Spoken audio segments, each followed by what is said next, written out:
Hey everybody, hey, thanks for tuning in. Hey, we're getting excited down here. The kings are really starting to run in Ship Creek. We're seeing lots of fish. Each tides, we're out bait fishing, we're lure fishing. Hey, we're starting to see some fish. We're getting them. Everyone's getting excited.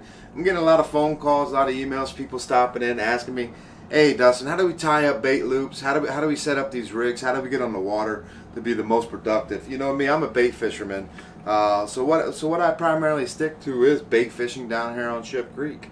You know, kind of my go-to, my Gamakatsus. I'm using 4-ounce for kings, 25-pound P-line for my leaders.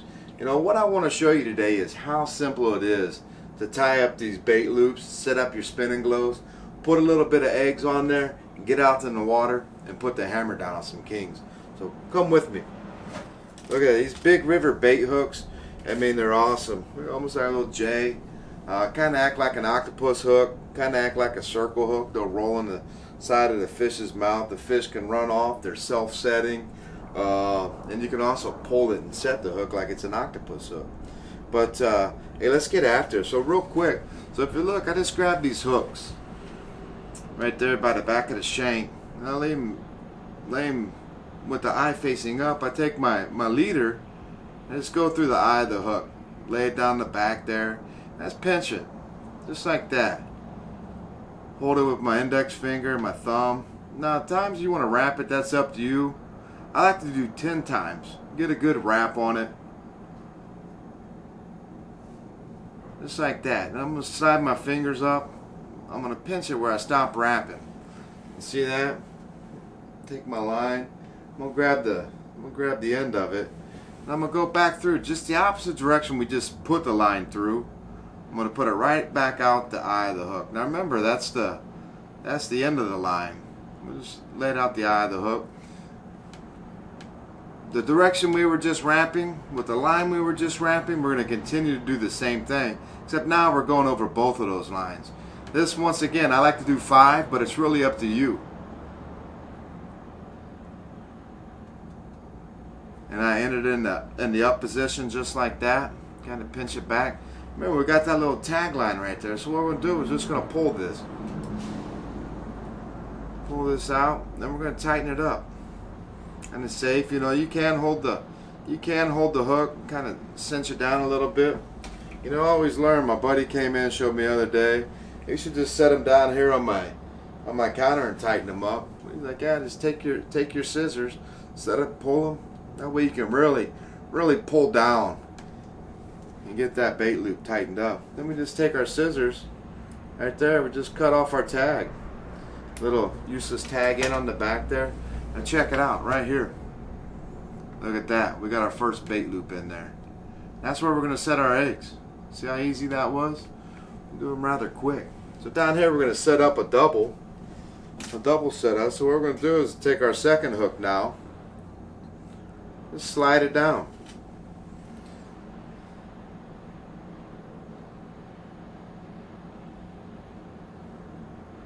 I like to try to make mine go the opposite direction. Get them a little bit closer down there. So then fish come up. Maybe they get both in their mouth. But really, when I'm down fishing on the creek, what you really find me is just fishing one hook. You know, that's all we really get in that fish. It does the job. That hook stays in there. But down here, you know, Ship Creek, we can have a double hook setup. And same thing, we just put through 10 times and put in that up position. We kind of start there.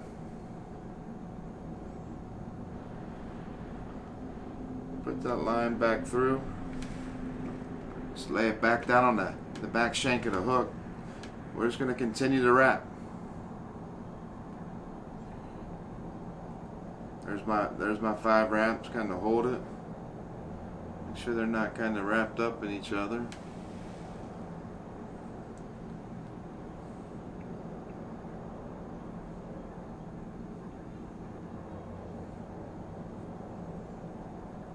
Just going to pull that line through.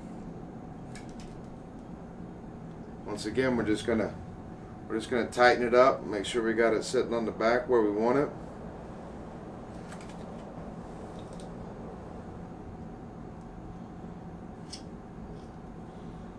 Just tighten it up. Right there. See that? We got a double bait loop setup. And we're ready to start to build our Spin-N-Glo setup now. So you see here, I got my Spin-N-Glo set up. Real simple. It's got two 8mm beads that I'm going to slide down my line first.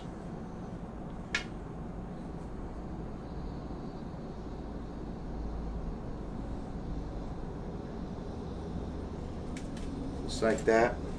People get creative with this. They like to color coordinate, make them look all pretty. You know, we just red beads, orange beads. We're going to slide our Spin-N-Glo body down. It's kind of, there we go. Get our Spin-N-Glo body down there. And we're going to use a 6mm bead, go right on top. Look at that. I always like to go kind of the top of the hook, top of that first hook. Just kind of pull it, arm straight, and come to my chest. That's about the length of the leader I'm using with my Spin-N-Glos when I'm fishing. Just going to trim that off. Inside here we got a barrel swivel.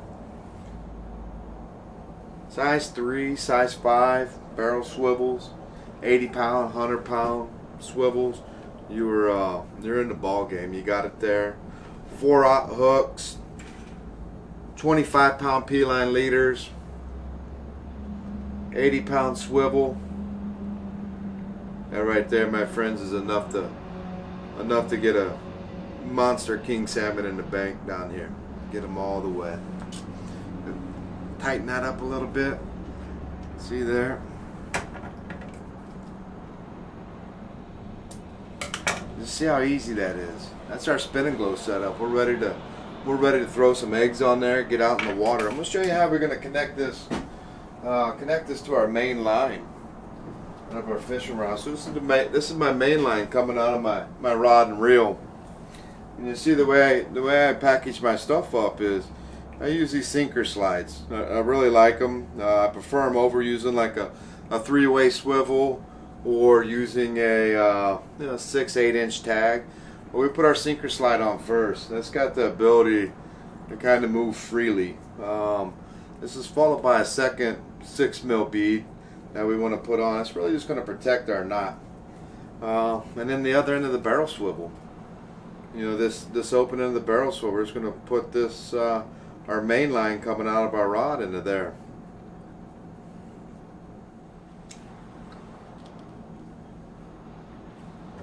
Once again, we just clip up our tag ends right there. Look how easy that is.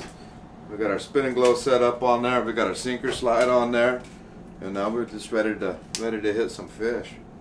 But these sinker slides are nice. They're real easy to use. Look here, these are just a dual snap. Just unsnap that. So when we're fishing a tide down here, remember we're always starting about 3 hours before the peak of the tide to 3 hours after the tide. A 2-ounce to a 4-ounce piece of lead out there is going to hold you in that water in that channel perfectly fine. You know, if it's earlier in the tide and the tide's really coming in, you might have to go a little heavier, a 4-ounce. If we're kind of getting towards slack tide right before, you know, 1 ounce, 2 ounce going to hold you down there fine. Then when the tide starts to drop, you know, we may have to step back up, back into the heavier weight. But look, that's how simple it is right there. We got it. Spin-N-Glo's on, couple beads. We got a sinker on there. We got a sinker slide. So what happens is when we cast, you know, this hits that gravel channel. Boom, hits the bottom. And our Spin-N-Glo is just sitting up here in the current. Current just spinning away in that current. It's just sitting there just going. And remember, we got bait on the back of our hooks. So with this slide and your weight's on the bottom, it allows the fish to kind of pull through. You know, you'll see the flex in your rod when those fish are coming. You know, you feel chomp, chomp, chomp. You feel that third chomp. You really need to pull and set the hook. But that's how easy it is right there, folks. Let's take a look. Showed you how to tie up the hooks, build the Spin-N-Glos, use the sinker slides. You know, I just want to finish showing you how to use this setup right here effectively down here on the creek. If you guys tuned in recently, you know we did some fresh king eggs, cured them up. we're gonna kind of show you now just how to bait these hooks. That's kind of the second big question I get asked all the time. How do we keep our eggs on there? Do we need to use spawn bags, netting, some magic thread? And I tell them, no, we don't. You know, we build the bait loops. We can set it behind the hook, you know, and it'll stay on there. And you know, the biggest thing is I see people come down, they get bait. They don't really ask. They put the eggs on the hook like they're baiting worms, and they cast and it just flies off. But I assure you, you know, if you take it, you know, we built these bait loops, and just on the top hooks, all we're really going to concern ourselves with. On this top hook right here, you see that line just passes through, and that's we got our bait loop. And that's what we just made. So we just kind of open that up. And the size of the bait, you'll see, you know, I always tell you about the size of a quarter, size of a $50. Just kind of nice, half and half on each side. Just kind of put it on there, just snug it down. You know, a lot of people may, you know, wrap the lines around there, turn the hook into the baits. Right there, that's how we put it on. And you just see what we got going on now. We got the bait on there. We got our Spin-N-Glo. And tell me, if you were a salmon, would you eat that? This is just sitting down there in the current, just spinning. Our bait's kind of floating up in the back, and we're just waiting on them kings to come through and just start chomping. It's real simple. Just showed you from start to finish. You know how we put that together, how we bait up. You know, it's really that easy. But if you guys ever have any questions, feel free to give me a call, drop me an email, swing into the shack. You know, I'm more than happy to go through, help you guys out, show you how to do it. You know, I really want you guys to be successful down here on the creek. But that being said, you know, if there's anything else you guys want to see, hey, just let me know. Hey, we're doing our best to provide some great informational videos for you guys, some how-tos, because like I said, we want to see you guys successful, yelling fish on and showing us your catch.